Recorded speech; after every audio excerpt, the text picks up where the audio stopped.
주시는 말씀은 요한계시록 5장 1절로 14절까지 말씀입니다.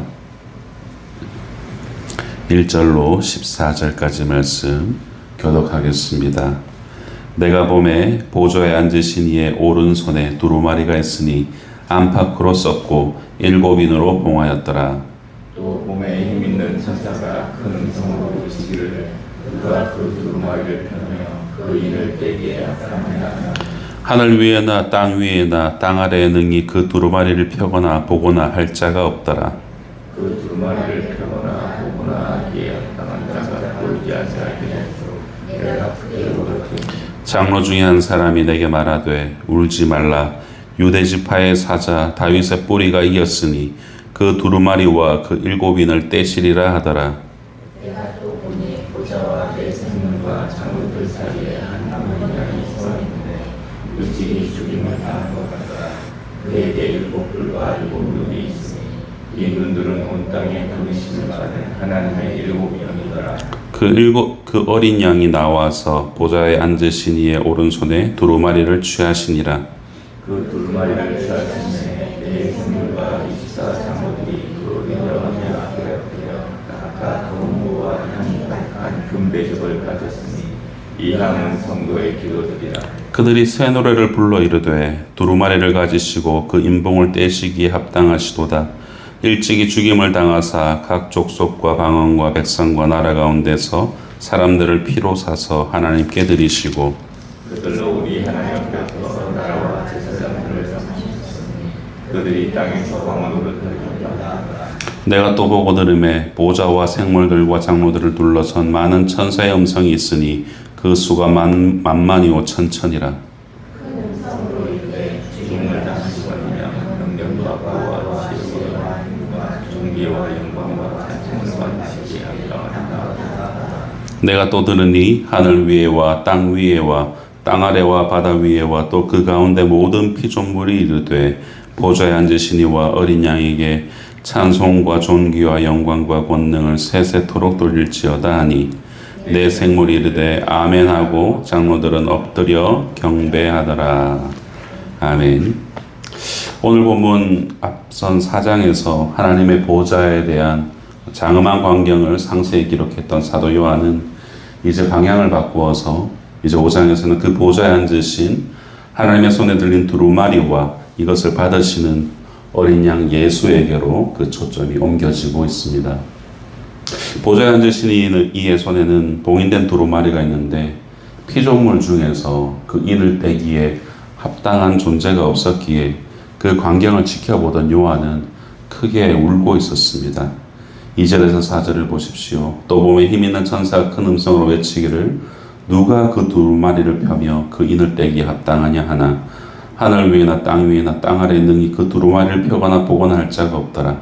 그 두루마리를 펴거나 보거나 하기에 합당한 자가 보이지 아니하기로 내가 크게 울었더니 라고 기록합니다. 그런데 하늘 보좌에 있던 24장로 중에 하나가 요한에게 울지 말라라고 울지 않아도 되는 이유를 알려주죠. 이어진 5절입니다. 장로 중에 한 사람이 내게 말하되 울지 말라.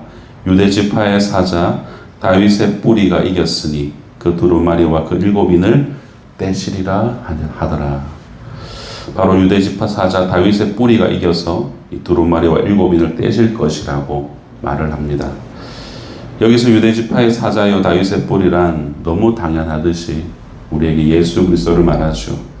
그리고 그가 이기었다는 것은 인간의 죄를 대속하기 위해 십자가에서 죽으시고 부활하심을 통하여서 죄와 사망의 권세를 이기셨다라는 것을 의미합니다.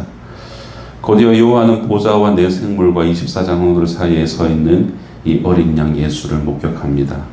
즉 예수 그리스도의 이김, 승리가 어떤 방식으로 이루어지는가, 그것이 바로 이 어린 양을 통하여서 드러나고 있다는 것이죠. 5절에서 요한은 유대지파의 사자의 모습으로 예수 그리스도의 면모를 그렸지만 바로 이어지는 6절에서는 이 예수 그리스도를 가장 강력한 유대지파의 사자의 모습이 아니라 죽임당하신 어린 양의 모습으로 그리고 있는 것을 볼 수 있습니다.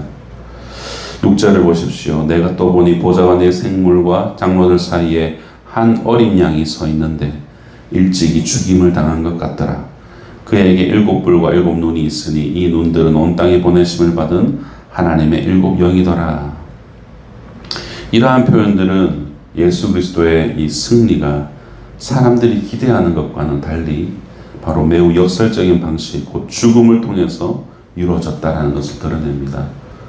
사람들은 흔히 이기나 승리한다라고 할 때는 어떤 힘보다 더 강력한 무언가의 힘으로 눌렀을 때 억압하는 것으로 승리를 쟁취한다라고 우리는 보통 생각하지만 예수님의 이 승리의 방식은 매우 역설적인 가장 약한 자의 모습으로 승리가 이루어졌다라는 것을 보여주죠. 성도 여러분, 유대지파의 이 사자 그리고 죽음당한 어린 양, 이 두 이미지는 너무나도 대조적입니다. 이스라엘 백성들에게 유대지파의 사자가 등장하리라라는 것은 일반의 유대인들의 기본적인 사상 가운데 늘 가지고 있던 메시아 대망 사상이었습니다. 그들의 메시아 대망 사상은 그들을 제국의 압제로부터 그들을 자유케 해줄 다윗과 같은 정치적 메시아, 그것을 그들은 늘 대망하면서 살아왔던 것입니다. 그런데 그러한 백성들의 기대가 이러한 용맹한 사자의 모습이 아니라 죽임을 당하신 어린 양에게 응답되었다라는 것은 참으로 역설적인 성경의 진리를 우리에게 드러내주고 있습니다. 약할 때 강함 되신 주님, 약한 자를 들어 강한 자를 부끄럽게 하시는 주님, 이와 같은 극과 극을 자연스럽게 잇는 표현들이 성경에서는 자주 등장하죠. 사랑하는 성도 여러분, 우리의 구원자 예수 그리스도는 유대지파의 사자이면서 동시에 죽음으로서 완전한 자유를 주신 어린 양이십니다. 가장 강력한 자리에서 가장 약한 자리로 스스로 내려오셔서 인간의 모든 질고를 친히 경험하시고 그를 통하여서 우리를 동정하실 수 있으시고 우리가 가장 두려워하는 죄와 사망의 권세를 부활로서 이기셨습니다. 바로 이 진리가 사자와 어린 양에게 담겨져 있다는 것을 기억할 수 있어야겠습니다. 이 계속되는 요한의 묘사에 의하면 그 어린 양에게는 7 뿔과 7 눈이 있다라고 묘사합니다. 성경에 있어서 이 뿔이라는 것은 능력과 권세를 의미하죠. 그리고 7은 완전성, 충족성을 상징합니다. 즉 어린 양은 하나님의 백성을 구원하시기 위해 충분하고도 완전한 능력을 가지고 계시다라는 그런 의미입니다. 바로 예수님의 능력의 완전함입니다. 의심할 바가 없죠. 그리고 7 눈, 이것 또한 역시 예수 그리스도의 온전한 통찰력을 의미합니다. 완전한 지성, 전지성을 의미하죠. 그런데 그 어린 양에게는 7 뿔과 7 눈만 있는 것이 아니었습니다. 요한은 그가 일찍이 죽임당한 것 같다라고 표현합니다. 바로 그에게 희생을 통한 고난의 흔적이 그의 몸에 고스란히 있었다라는 것이죠. 그것은 바로 십자가의 흔적이요 희생과 사랑의 상처였던 것입니다. 그것은 영원히 쇠하거나 사라지지 않는 아름답고도 가장 영광스러운 흔적이었던 것입니다. 사랑하는 성도 여러분, 사람은 본능적으로 상처를 받지 않으려고 하는 그런 마음들이 있습니다. 우리는 이러한 인간의 본능적인 마음을 인지상정이다라고 이야기를 합니다. 그래서 사람들은 상처받을 가능성이 높은 사랑이라는 업무, 희생이라는 이런 것보다는 오히려 자연스럽게 자신을 상처로부터 보호할 수 있을 것 같은 그런 힘, 권력, 위압, 폭압을 선택합니다. 하지만 죽임당한 어린 양 예수는 그 인지상정을 뛰어넘는 사랑을 실현하기 위해서 친히 상처받을 희생을 선택하셨고 그리고 그 상처의 흔적들을 자신의 몸에 새기셨습니다. 이러한 예수의 흔적에 대해서 사도 바울은 갈라디아서에서 이렇게 고백하고 있습니다. 갈라디아서 6장 17절을 보십시오. 우리 같이 한번 읽어보겠습니다. 시작. 이름으로는 누구든지 나를 괴롭게 하지 말라. 내가 내 몸에 예수의 흔적을 지니고 있노라. 아멘. 성도 여러분, 우리에게는 어떠한 흔적이 있는지 한번 살펴보았으면 좋겠습니다. 사랑과 희생의 흔적이 있는지, 아니면 힘이 가진 위압과 폭압의 흔적이 우리에게 남아있진 않는지 우리 돌아보았으면 좋겠습니다. 여기서 한 가지 생각해 보아야 될 것이 있다면 우리들에게 있어서 이 내 몸에 예수의 흔적이라는 것은 내가 가지고 있다라고 해서 그냥 가지어져 있는 것이 아니죠. 바로 나와 가장 가까운 가족이나 이웃을 보았을 때, 바로 나가 아닌 타자를 보았을 때 그 타자에게서 나타나는 것으로 증명되어지더라라는 것입니다. 여러분, 우리는 이것을 잊어서는 안 될 것입니다. 그러므로 여러분에게서 예수의 흔적을 담아내는 삶을 갈망한다면 여러분 주변에서 어떤 흔적들이 나타나는지, 내가 그들에게 어떤 영향력을 미치고 있는지를 유심히 살펴볼 수 있어야 됩니다. 부디 우리 모두가 예수의 흔적을 지닌 성도가 되기를 소망합니다. 7절로 8절을 함께 읽겠습니다. 시작. 그 어린 양이 나와서 보좌에 앉으신 이의 오른손에서 두루마리를 취하시니라. 그 두루마리를 취하심에 네 생물과 24장로들이 그 어린 양 앞에 각각 엎드려 각각 검은고와 향이 가득한 금대접을 가졌으니 이 향은 성도의 기도들이라. 아멘. 그 어린 양이 두루마리를 취합니다. 여러분, 이 두루마리를 취한다라는 것은 구약의 대관식에서 제사장이 왕자를 궁궐로 인도하여 그 머리에 왕관을 씌우고 율법책을 주고 기름을 부어 왕으로 삼았던 것처럼 어린 양이 7인으로 봉한 두루마리를 취하시는 것은 이 어린 양의 대관식 장면을 나타내 줍니다. 어린 양 예수께서 영원한 통치자가 되심으로 예수 그리스도 다스림 속에 있는 모든 이들로 하여금 영원한 생명을 얻게 하신 것입니다. 드디어 이 네 생물과 24장로들이 어린 양인 예수 앞에 엎드려 경배합니다. 이들은 각각 검은고 악기와 향이 가득한 금대접을 갖고 있습니다. 여기서 이 향이 가득한 금대접이라는 것은 다름이 아닌 성도의 기도를 표현하는 것이라고 본문은 해석을 해줍니다. 이 구절에서 참 위로가 되는 것은 우리가 하나님께 드리는 기도는 결코 땅에 떨어지지 않고 하늘에 모두 상달되어 드려지고 있다라는 거예요. 그냥 드려지는 것이 아니라 금대접에 올려져서 그렇게 하나님 앞에 드려지고 있다라고 말합니다. 이는 하나님께서 우리의 기도를 얼마나 소중하게 여기시는가, 그것을 우리에게 보여주고 있습니다. 우리의 유일한 중보자이신 어린 양 예수 그리스도를 통하여서 그의 이름으로 부르짖는 모든 자가 그 기도가 금대접에 올려서 하늘 보좌 앞에 상달되어지고 있다라는 것입니다. 여러분, 그렇기 때문에 우리는 기도를 중요시 여겨야 되고 기도를 쉬지 않아야 됩니다. 하나님이 우리의 입술 옆에 늘 귀를 대고 계시고 우리의 신음과 기도를 모든 순간에 듣고 계시기 때문입니다. 그렇기에 기도는 변화의 힘이 있죠. 우리가 기도하는 동안 하나님께서는 우리 안에 근본적인 성격을 바꾸시기도 하시고 인생을 보는 그런 관점, 가치관을 바꾸시기도 하시고 부서진 관계도 회복하시고 불가능의 상황도 가능의 상황으로 바꾸어 주시기 때문입니다. 그러므로 우리는 더욱 기도하는 일에 힘써야 합니다. 마지막으로 9절부터는 어린 양 예수를 경배하는 내용을 담고 있습니다. 모든 피조물이 어린 양이신 예수님을 새 노래로 찬양합니다.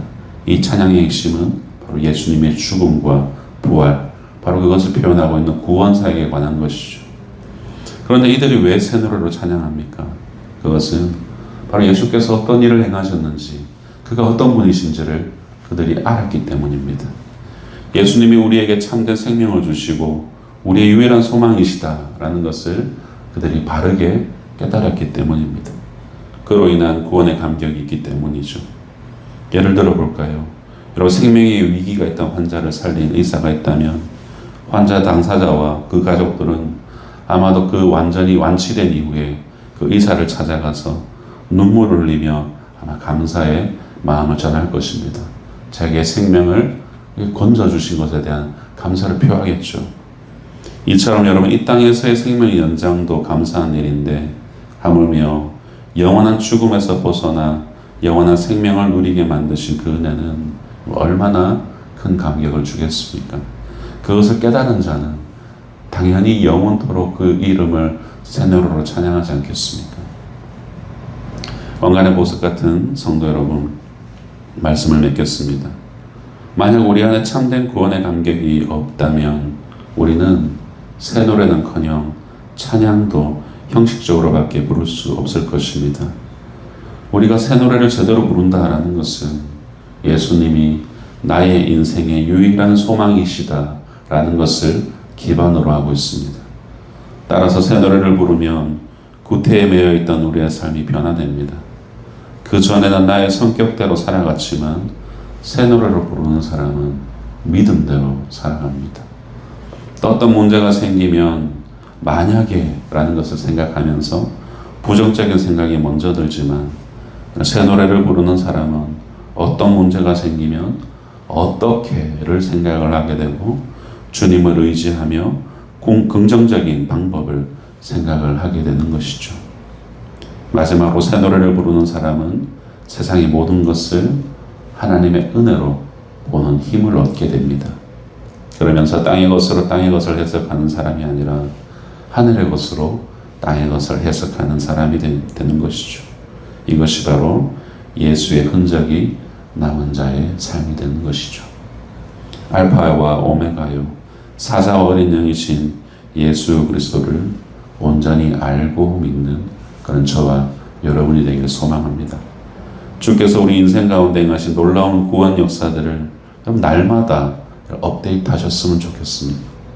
과거의 은혜에 매여 살지 않고 오늘도 새롭게 허락하시는 그 은혜로 날마다 새 노래로 주님이 나의 구원자 되심을 노래하며 사시기를 바랍니다.